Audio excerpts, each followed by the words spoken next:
As a peace ambassador, my fellow Nigerians in Ghana, I want to advise each and every one of us to be very careful not to vote on Saturday, 7th of December, here in Ghana because you're not a Ghanaian. But if you have nationalized in Ghana and you're eligible to vote, you can do that. But if you engage yourself in election voting in Ghana that you're not a Ghanaian, if the authority arrests you, I will support the authority to jail you.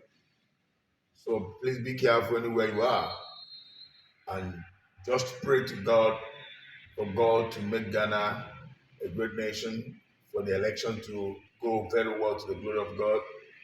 And again, my Ghanaian brothers and sisters,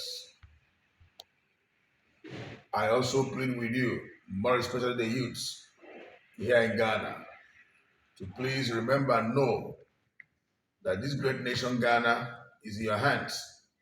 The youths are the future of today and tomorrow. If you destroy this great nation, you destroy your future. Don't engage in fight.